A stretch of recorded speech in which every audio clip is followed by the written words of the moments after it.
everybody, and welcome back to the Consummate Athlete Podcast. I'm Molly Herford. I write all about bikes, running, swimming, yogaing, pretty much all the things. And as of recently, I've been racing crits again. And I'm Peter Glassford. I'm a registered kinesiologist and endurance coach, and I have been enjoying the Canada Day long weekend up here in the north. So lots of bike riding. It's been very, very hot and humid, so free training. I've been out in the heat of the day just absorbing all this and hoping that it pays off for nationals in a couple weeks. Yeah, I think this is the first weekend in a very long time where you haven't raced, but I've been gone for racing. Yeah, how did your crit week go? This is New England Crit Week. Yeah, my Bike Reg shared coffee team filled with awesome ladies had a really fun weekend at New England Crit Week. Our 2, 4, 5 women had fun trying to kind of figure out how that whole thing works. And then my friend Kristen and our friends Ronnie and Kayla and I all jumped into the Pro 1, 2, 3 field for 3 races. And the first race, I'll admit, was a little bit hectic for me. It was raining and I haven't raced a crit in quite some time, so it was a little scary. But by Saturday and Sunday, I actually started remembering, why I really enjoy racing them and started having a lot of fun. So it was good. I mean, no dramatically amazing result, but I did not embarrass myself either. So thank you to anyone listening who saw me and said it was great seeing me out of retirement, by the way. Don't really know how I feel about that, but I'll take it. Yeah, I mean, I don't know that you need to announce your retirement to be sort of retired. If you're not racing anymore, I guess that qualifies. It's like if you don't go to work anymore, at some point, I guess you could qualify yourself as retired. Yeah, but that implies that racing was ever like work for me. So it's like, I'm glad that anyone thought that I ever raced at a level where if I stopped racing, it wasn't just I stopped racing, it was this idea of retirement. Yeah, it's an interesting, I don't know if we need to go that deep on retirement and mindset, right? Or the reasons we race, but it's interesting how some people need that closure, and I don't think that's wrong, right? But it's, for some people, it's such a large part of their life or their psyche that they, there needs to be more of an official sort of bookending to that. Whereas other people, I don't know. I don't know if it's one's better than the other. I've seen a lot of people actually retire and move on and do great things, and they close the book and never, the book wasn't just sitting on the table all the time, and they kept glancing at it but never sort of doing anything with it. So I don't know. There's probably pros and cons to both, I guess. But your book was sitting sloppily on the table is what it sounds like. It's true. And it's not totally closed for the summer. I'm done with crits for the season, but I still have that 50K trail race coming up in August. And actually, I was so excited. Yesterday, I was working on an article for Map My Run about this cool group in New York called Resident Runners that does a 31 days of running challenge every July. So basically a run streak challenge for July. And I was chatting with the guy that kind of came up with it, and I realized he was mentioning he was going to Denver and all this stuff, and I was like, oh, you're doing the UA Mountain Run series. He's like, yeah. I'm like, are you going to be in Killington? He's like, yeah, I did it last year. I did the 50K. And I was like, great. Tell me everything. So I got some really good beta on that race. So I'm more nervous, but excited. I see. Well, you probably should be. It's probably a good way to go into long events, long races. Nervous, slightly terrified, yeah. Anyway, anything else up with you before we get into today's guest? Well, I was trying to segue, but I'm trying to think. No, we have a few clinics. A lot of my skill stuff with clients on the bike is one-on-one or small group, but we actually have two Saturdays of clinics coming up. One here in Collingwood and then one out in Saskatchewan, and they're both pretty much full or over full, which is always nice, but also nerve-wracking. So excited for those and just trying to be as organized as we can for those. So that's good. And then, yeah, it's been a good couple weeks of riding with clients. I was out riding with a couple of young gentlemen yesterday, and it's really good, right? It's pretty fulfilling seeing people hop in logs and learning to jump or go faster or corner or get over a fear. So yeah, all good stuff. All just riding bikes, so I can't really complain. Yeah, exactly. Which I guess does segue very nicely into today's guest. Today we have Katie Keough on the podcast, and I'm super excited about this. I mean, I've known Katie before she was Katie Keough, back when she was Katie Antonneau.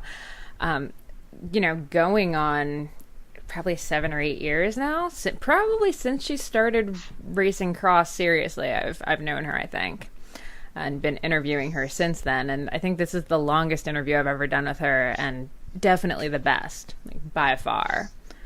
She was super fun to chat with, and I mean, we have, I'd say, a lot in common in that we both raced cross and we both did yoga teacher training, but she has significantly more watts than me, so we don't have quite that much in common. She also has chickens.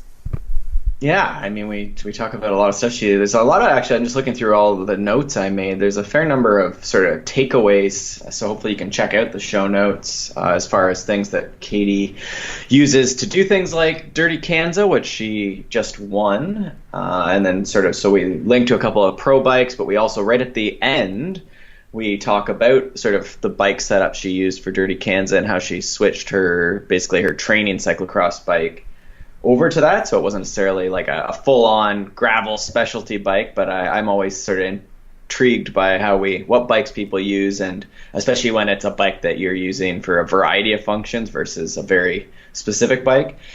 But yeah, we talk about chickens and meditation and yoga, and so there's a whole bunch of recommendations and links, so definitely check out the show notes. Yeah, all right, what do you think? Let's just dive right in? I think so. All right, enjoy the episode, guys. I think everyone that listens to our show would probably know your name, but for those who haven't, how are you defining yourself as a cyclist these days, or as a person too? Well, I'm Katie Keough. I race for CyclocrossWorld.com, the full cross season from September to February, and I live in Colorado Springs, Colorado, with my husband, Luke, our 6 chickens, and our dog, Lucy. I'm going to come back to the chickens and the dog towards the end of this, because I think I need some tips on how to convince a husband to get a dog when you spend a lot of time on the road. I can give you some tips. This is how I'm getting one. I'm just asking everyone. I battled for a while, so I can for sure give you some tips. Perfect. Excellent. So this summer, you kind of changed it up with doing Dirty Kanza, because you usually would just be racing mostly road, correct? Correct, yeah. Definitely not doing as heavy of a road schedule as I have in the past. Last year we toned it down a bit, but this year I toned it down a bit more. And yeah, I wanted to do something different, kind of go on an adventure thing, so that's why Dirty Kanza happened. Candale invited me to do it, and I kind of said yes before I really realized what it was, which once I did my research, then I was like, oh no, why did I commit to that? But it was really fun. I enjoyed it, and I'm not sure if I'd do it again. right when I finished, I said I would. Like, yeah, that was awesome. I'll definitely do it again. But when I kind of, like, I'm to where I am now and recovered from it and kind of had a moment to experience all that it was, I'm not sure. So, but it was awesome. It was definitely, I feel, something that everyone should try at least once. But it seems like I coach a lot of people now who it's sort of evolved over the last couple of seasons. They used to do a lot of, like, they'd race the road, sort of like I guess you have done in some ways at an amateur level though, and then race cyclocross, in the fall. And then it seems like now with gravel, there's a lot of people that are sort of doing this more, adventure, maybe building a bit more base, doing more endurance miles in the summer when it's convenient, especially in Canada or Colorado, I guess too.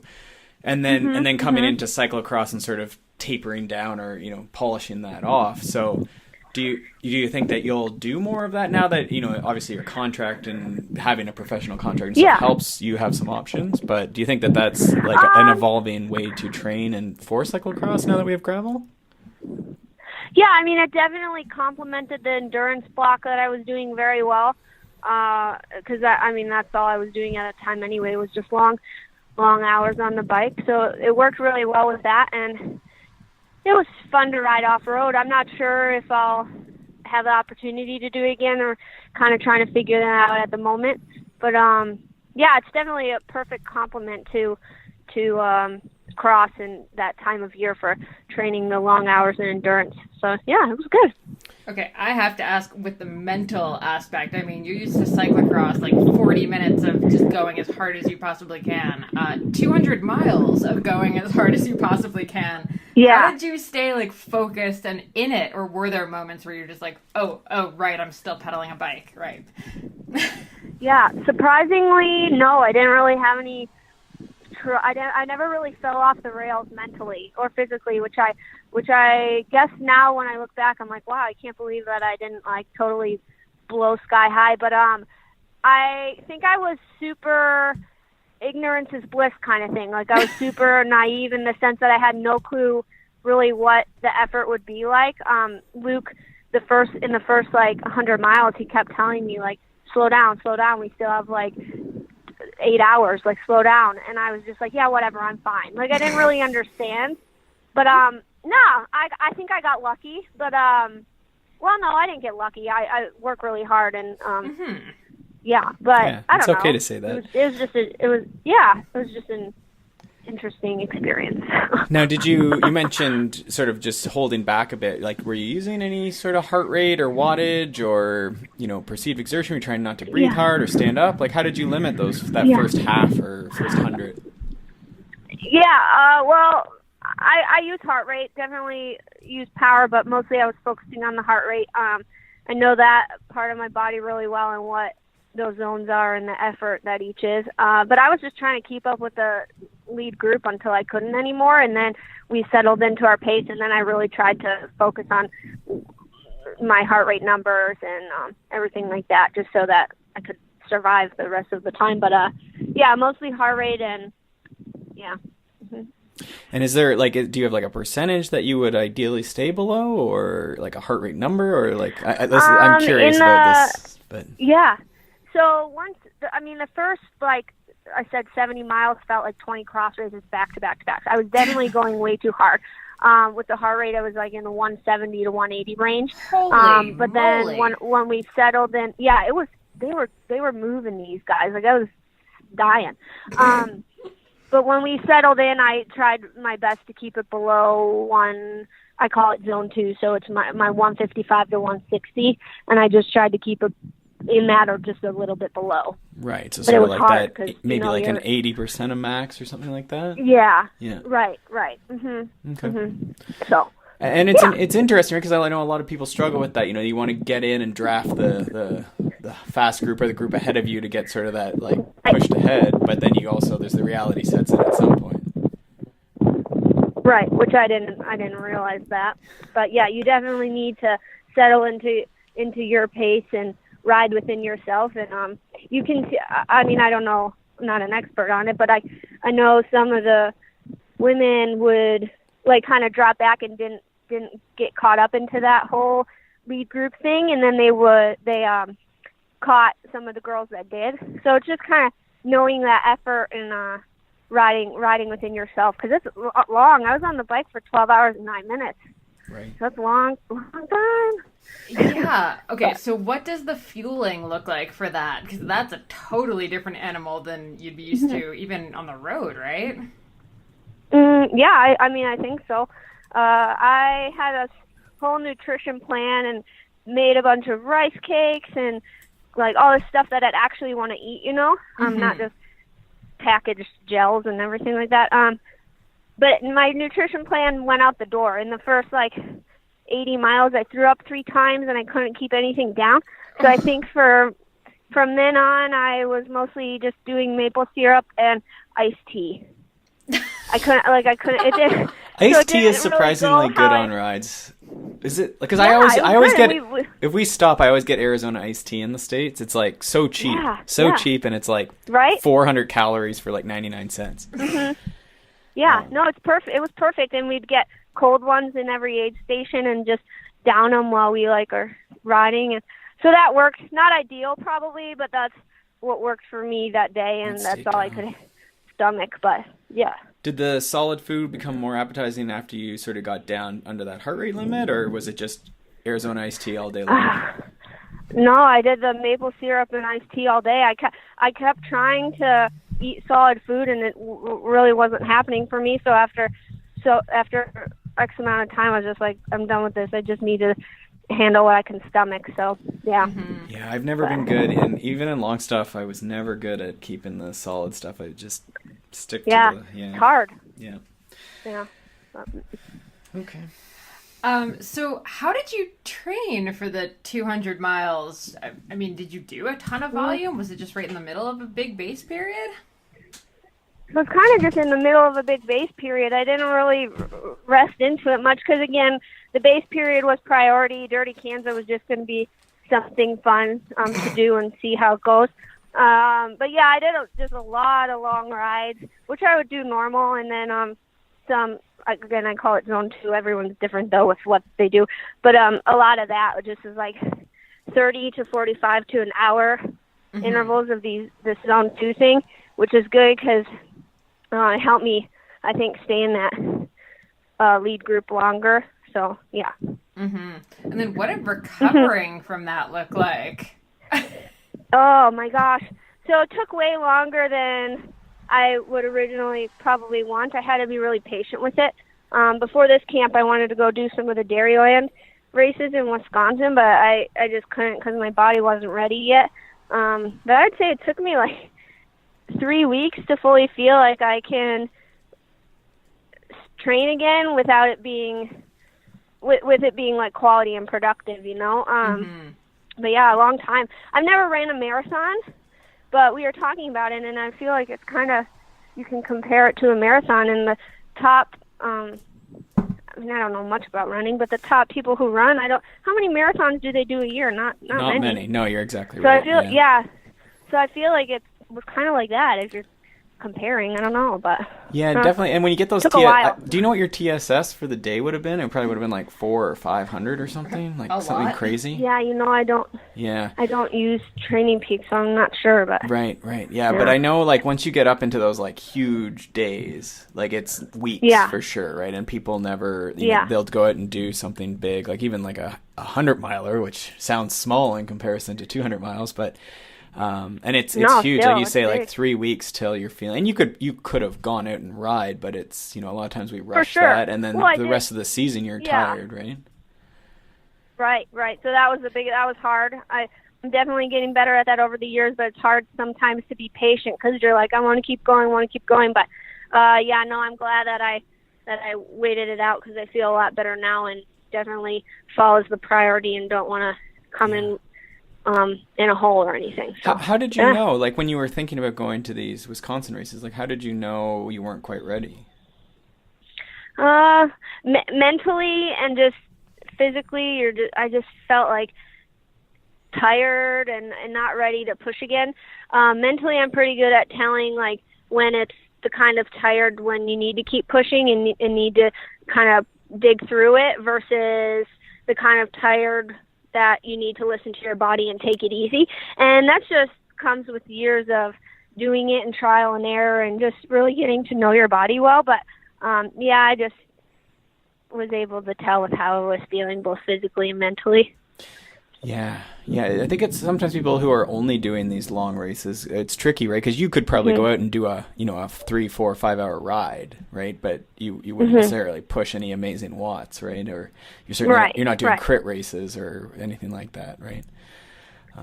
Sometimes that's what you know, right? Like you go out and you sort of put a bit of power onto the pedals, and there's not much there. We did the 2 Saturdays after the race, or a Saturday after the race, I think.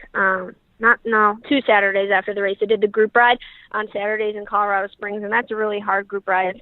A lot of top pros come out, and it's like a race, and I did it, and I just felt like death, and I was like, we're not recovered yet. Like, we need to take it easy for another week, you know, but no, that's like exactly like you said. Once you start going out and doing intervals or group rides or crit or whatever, you're able to tell pretty quick then, too, just with how the heart rate responds to certain efforts and things like that, but... There you go. Awesome. Yeah, I think that's pretty valuable for people because that's often a mistake. We want to rush back and not lose fitness after we gained it all at the Dirty Kanza, right? All that fitness you gained. Yeah, I remember. But it's also, I feel like you can't. Oh, go ahead. I was going to say, I just felt like that after Ironman. I wanted to immediately like keep running marathons and stuff, but that was the dumbest thing I could possibly do. Yeah. You gained all that fitness on one day, and you got to keep using it. Right. Yeah. So fit. Right. But that's another thing I told myself too, is like this was like awesome effort and will be good for the bank, fitness, but you need to give yourself that time so you can reap the benefits of it. If you still try to keep pushing, you're not going to be able to gain those benefits that you probably would have if you would have listened to your body and like done it correctly, I guess, right? Yeah, absolutely. So yeah, now, is this something that you've learned kind of the hard way over the years, or have you kind of innately known this? No, I've learned it. I guess you could say the hard way.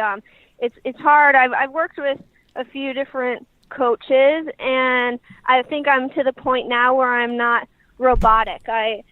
Luke is my coach now, my husband, and we work well together with. It's not a robotic thing. You need to pay attention to how your body is feeling and how you're responding to certain training blocks and how you're responding to recovery and things like that. And I've definitely got a lot better at it over the past year and a half of trusting how I feel and trusting my coach. And it's just definitely taken a while though, and I have learned the hard way because it's not all straight line. Everyone's different and everyone responds different to different things, and some things that work for someone else may not work for the other. So it takes time to figure it out. Okay, and then I don't know if you have other things on gravel. I have two things on this topic. First of all, how was it getting your husband to coach you? Because Peter and I have tried this, and it does not work well for me. Okay, no, you did PB or Ironman. Everyone says that. Yeah. So you're a lovely, brilliant coach. Anyway. Yeah. That's funny. Everyone asks me that and says that, and I don't know. Luke and I haven't had any problems with it yet. His oldest brother Jake helps a bit too. Sometimes Jake says that it's best if Jake gives me the hard efforts and like the training plan instead of Luke, so I don't get like mad at him or be like, why are you making me do this? But other than that, we the three of us just work together pretty well, and I really like it because Luke sees me every day. He knows me well, and sometimes when I want to keep pushing, but he'll be there to say, no, you need to rest or something like that. So it's really good. I like the dynamic we have so far, and there hasn't been any drama or arguments. So yeah, I don't know. I mean, works for us. But. Yeah, and also I will point out for listeners, Luke and Jake are some of like the best young crit racers in the country, and quite accomplished bike racers in their own right. So it's not like a random husband coaching. there's a basis. Right. No, they're both super knowledgeable in cyclocross, and that's what I wanted. That was kind of what I was lacking. Was just I wanted to be super specific with what I was doing for my prep for cross, and they're both really aware of what the effort's like and what it takes to be at the top level. So yeah, it's a good fit for me. Yeah, I will actually say I think it was Luke and Nick who actually taught me how to remount a cyclocross bike like 10 years ago. It was funny, we were watching last night, Jeff showed I think you were the one who did it, the series of like the cornering drills and the remounts and dismounts on Cyclocross magazine, the videos. Oh, were you the one who did those? Yep. Like you went out to tape and shot. Yeah, we watched those last night. It was funny. Oh my God, that's so funny. Yep, that's where I learned it. Yeah. Fantastic. Cool. Oh, that's great. We'll have to link to that. And then so the other thing I was thinking as you were talking about this is, I mean, in the last few years, you've gotten more and more into yoga. You got your yoga teacher training and everything. Has that sort of helped with some of that body awareness and like understanding when you need more time to recover and when you're feeling really good? Yeah, for sure. It's helped with a lot of like weaknesses in the left side of the body versus the right. It's helped with balance and like core strength, and then I think the big thing it's helped with is just the mental side of it and my headspace, the approach I take to my racing and training and just to life in general. It's definitely I hate to sound like tacky or something, but it's definitely changed my life, the yoga teacher training and just kind of submerging myself more into the practice of yoga as a whole. So that's been really cool for me, and I think it's definitely been an advantage just for the mental side of the sport and how I approach things kind of thing. Yeah, but no, it's been awesome, and it's definitely something I'll do throughout my entire life, and yeah, I'm really thankful to have fallen upon that. But I always am trying to refer clients to different links and videos or books. Or do you have any related to yoga that you really found helpful or useful? Or Buddha's Brain. I don't know the author. I couldn't tell you without looking at the book, and I don't have it in front of me. But Buddha's Brain is a really good one. What else did I have? I have a few others, but I just can't think of the titles at the moment. But that's the biggest one, I think. It's really good. All right, well, we'll link to that. That's a book, obviously. Okay. Yeah, it's a book. Yeah. Cool, yeah, I'll have to check that out. So what made you decide to do the teacher training, and then where was the place you took it at? How was it? Give me the details. Right.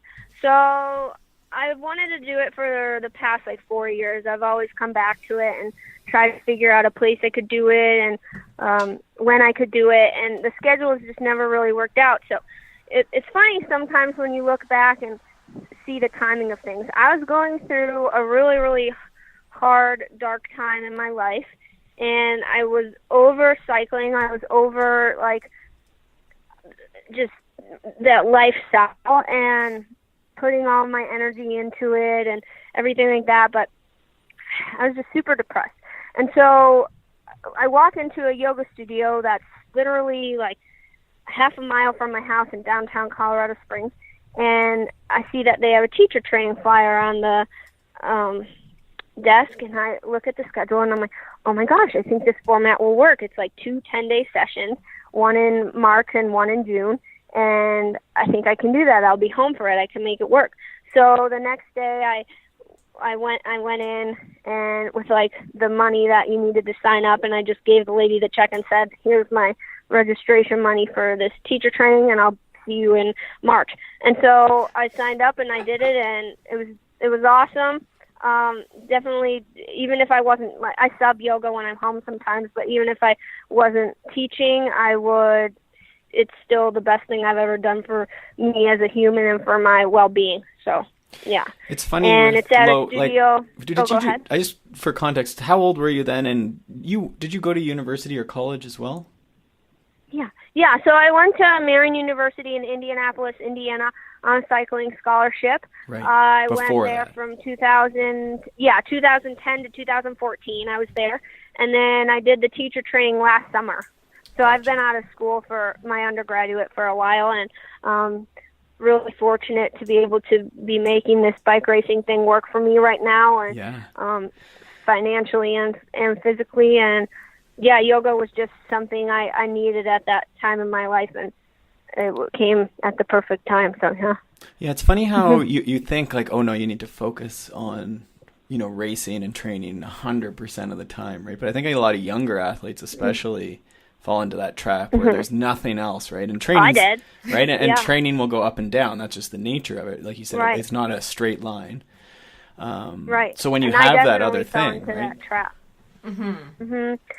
Yeah, I was victim of that for sure, and that's kind of where I ended up with that breaking point. Was I have no balance in my life. I do, but it doesn't feel like it's enough, kind of thing. And it took me a long time to figure that out with having the healthy balance, where you're still focused, you're still putting everything into it, but you have other things in your life. You have yoga, you have chicken. It took me a long time to.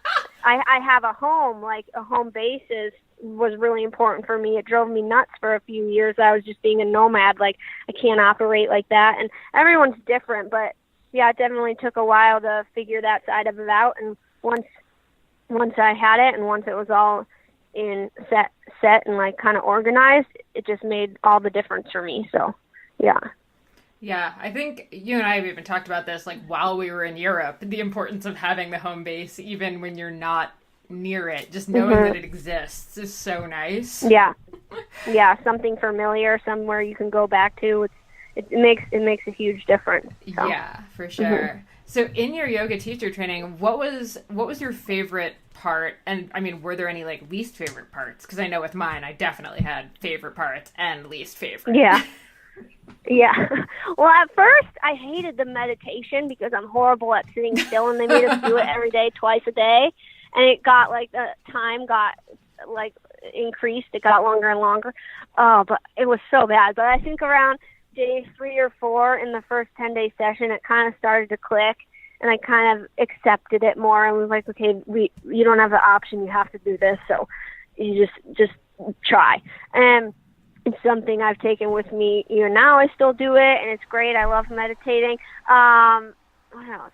The spiritual and mental side of it, I really didn't know that was a part of yoga, so that was kind of a really pleasant surprise for me. And then practicing every day, sometimes it was hard because we would practice twice a day. But I think that was probably the second session of every day was my least favorite part, probably.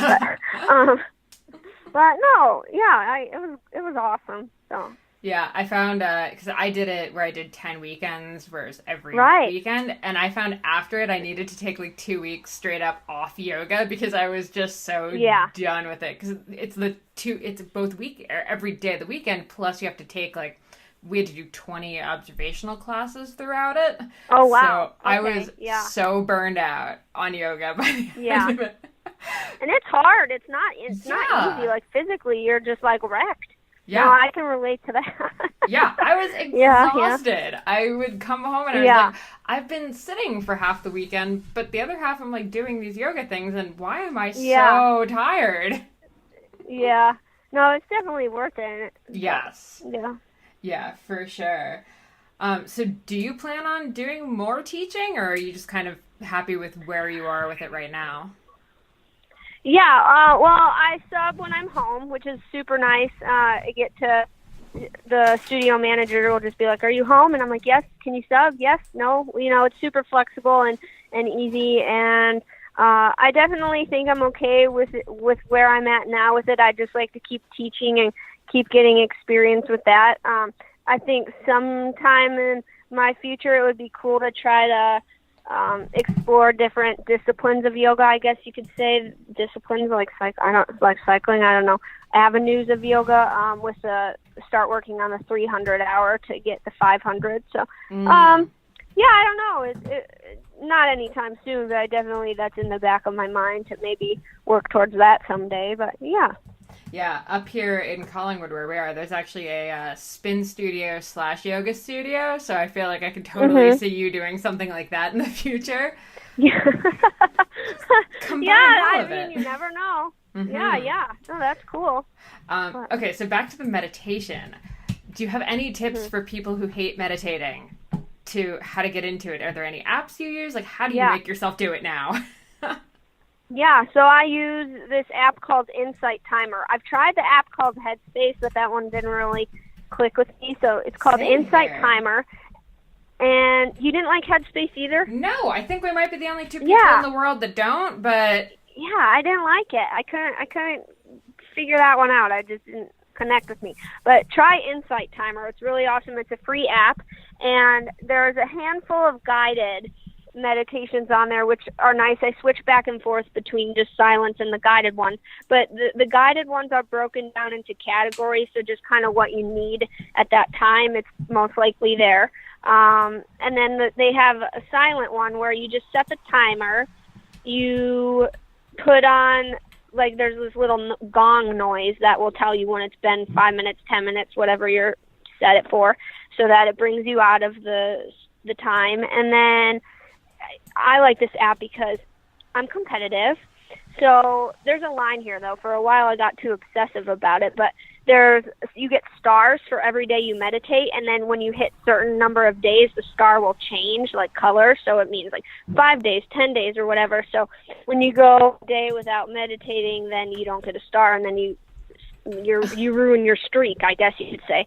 So that kind of has helped me get into the habit. But then also finding kind of not being obsessive about it, because you're not meditating to get gold stars. You're meditating, so that app is really great. Oh, I like that. Mm-hmm. No, that sounds like a good one. And then, okay, so as a cyclist, what are a couple of your favorite yoga poses for like pre or post ride? Yeah.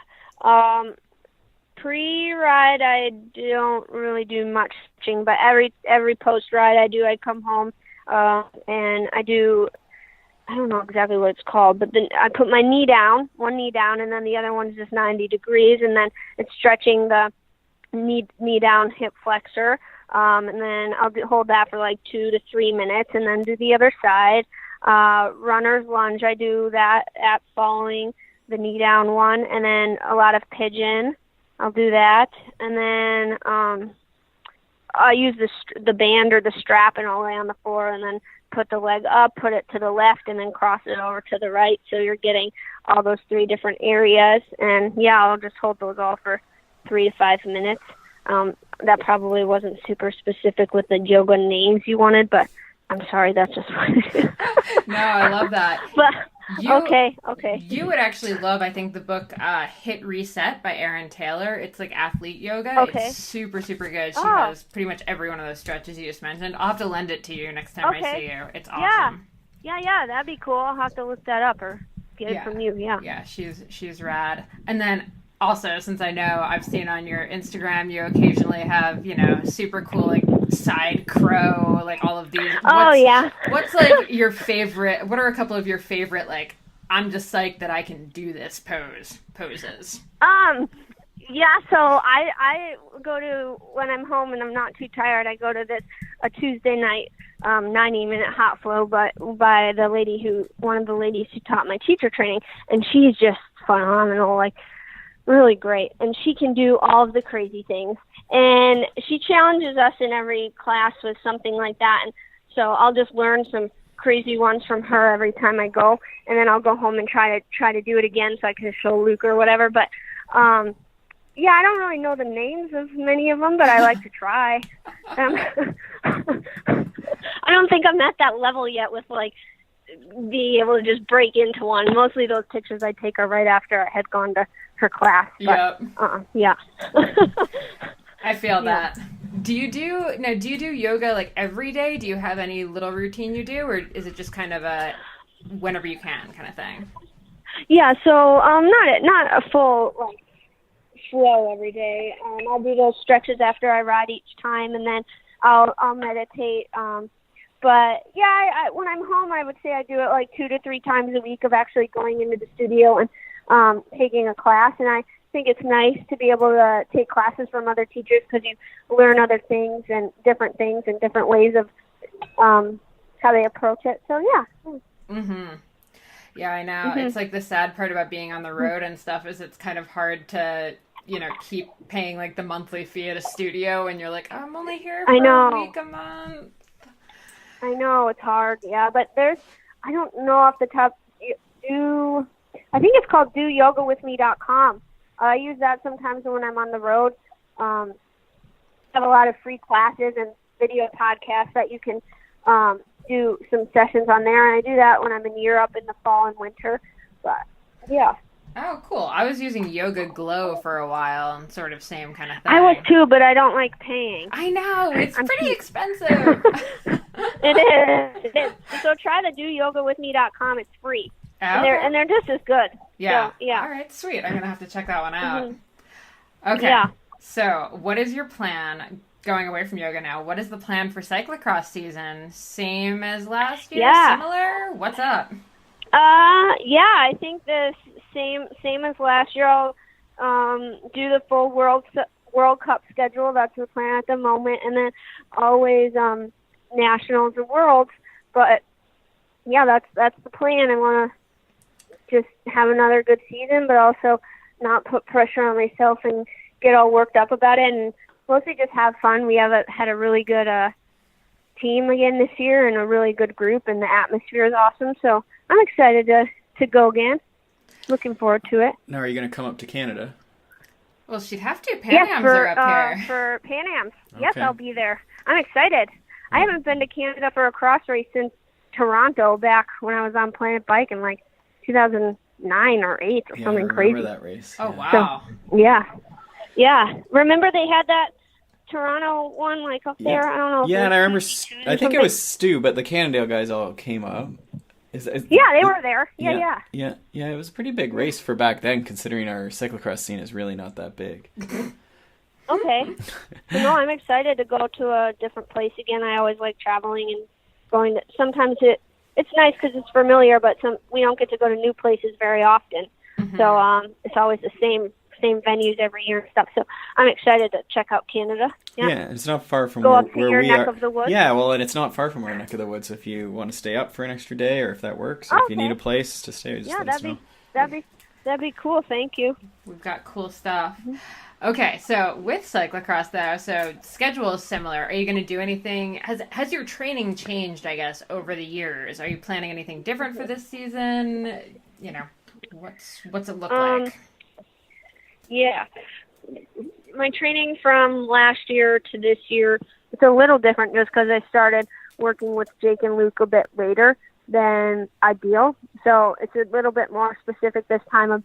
We had a lot more time, so it was easier to lay it out like the right way for us. But yeah, otherwise it's not too much different. It's the same things I've been doing, just at had more time, like I said. And then we'll have camp again in August. We're at the Thunder Mountain in Greenfield, Massachusetts, and just take a lift up and mountain bike the downhill trails down, which was super awesome and super great for technical skills. I really enjoyed doing that and thought it helped a lot.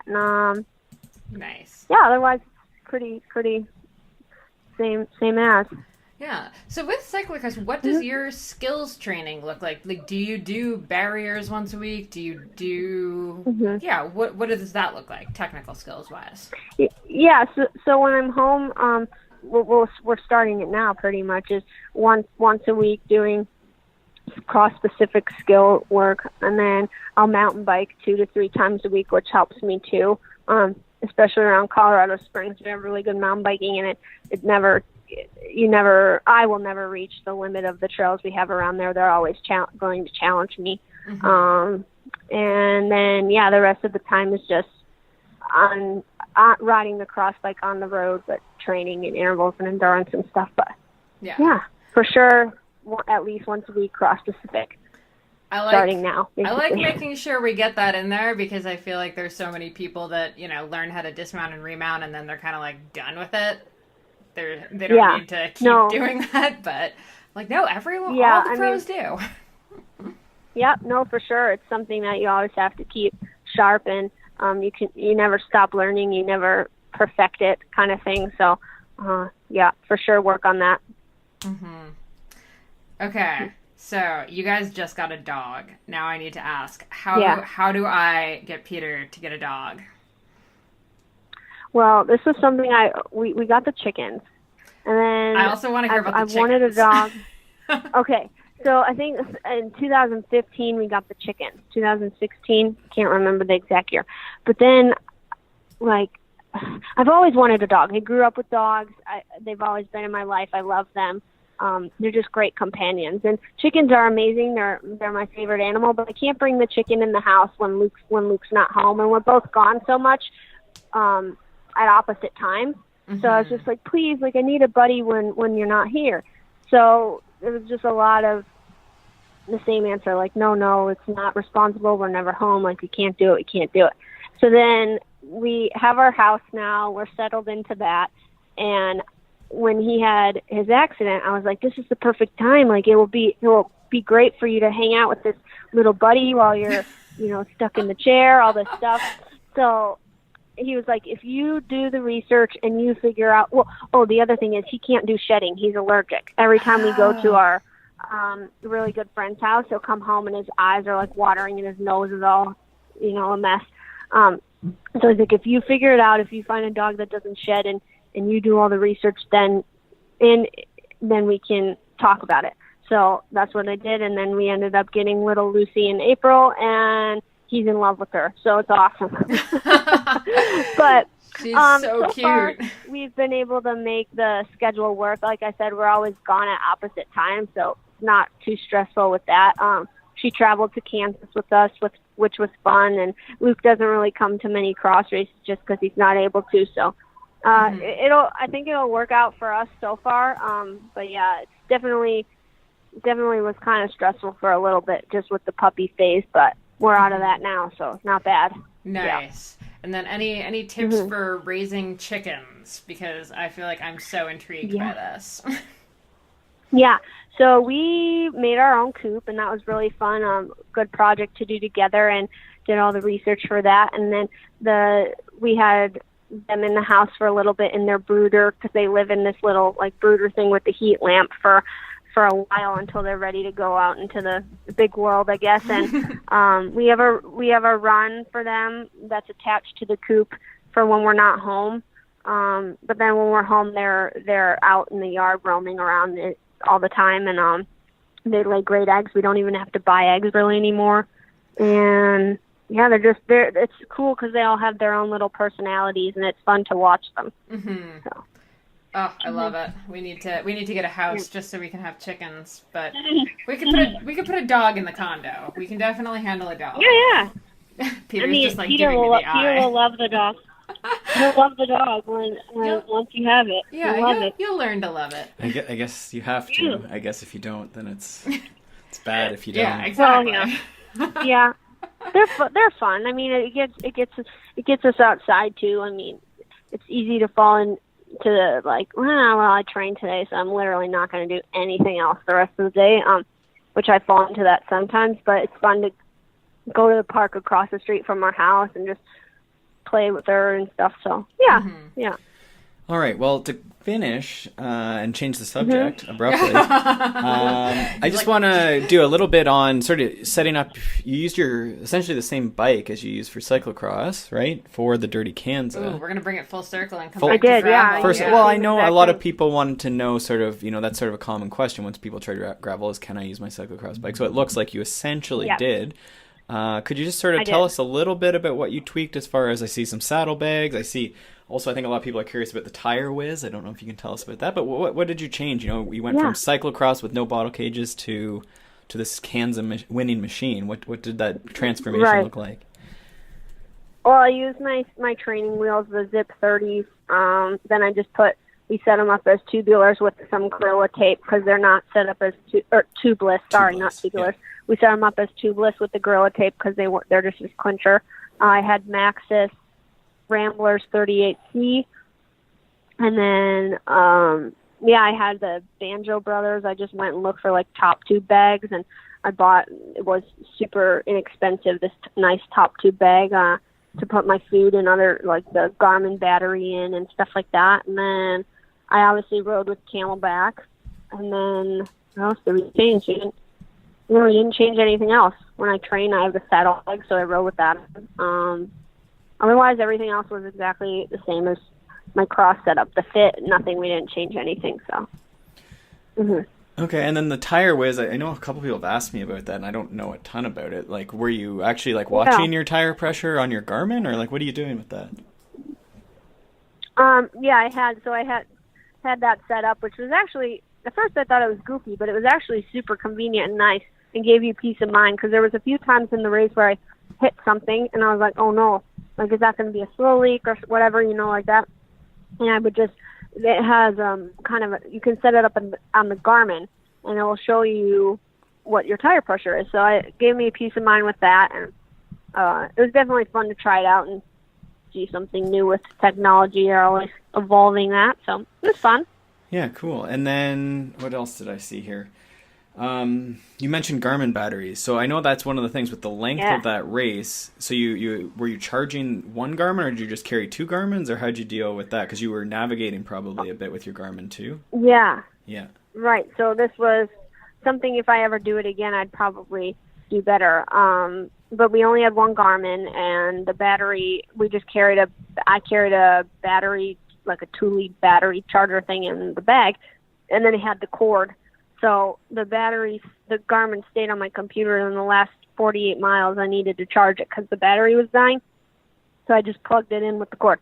not ideal, but it was janky, and that's just the way that it works. But I know I've seen they made like fancy battery attachments to attach on the bottom of the Garmin, or like the newer Garmins. Well, I guess the battery life lasts longer and stuff like that. I did turn off power because I didn't think I needed it for Dirty Kanza, and I turned off the backlight a little bit lower and stuff like that to help save the battery, but definitely could have had a better system for sure.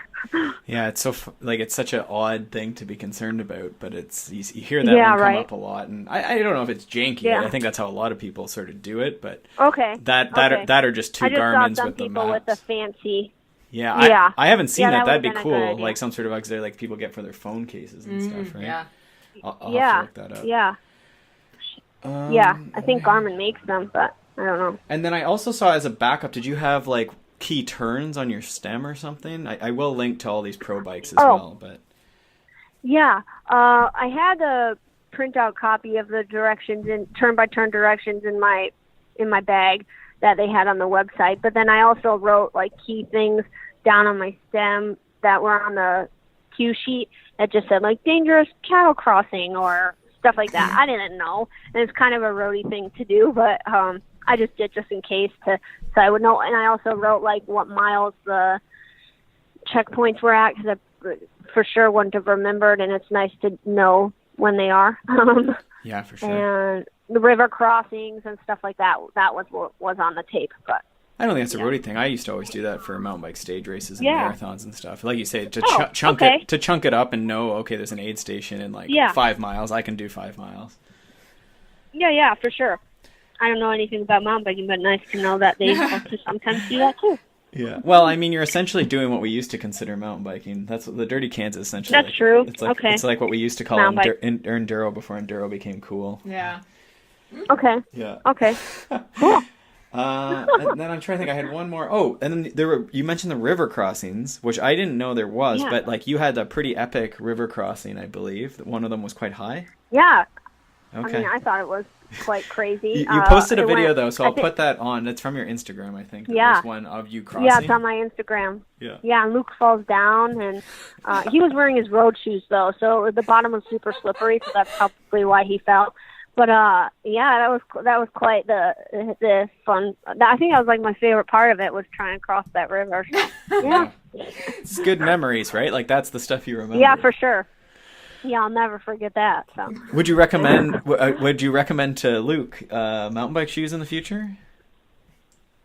For this year, I think it was so dry that it was okay with the road shoes, and that was the only time he had to get off the bike. But I've heard that in years past, sometimes they have to hike a bike for a long time because it's so muddy. Yeah. So I think it just depends on the year and what the conditions are like. But I think he was fine with the road shoes just for that little episode in the river. But right. Yeah. Right. Mm-hmm. Okay, well that's pretty awesome. Do you have anything else, Molly? I think that's about it. So just fill everybody in on where they can find you on the interwebs.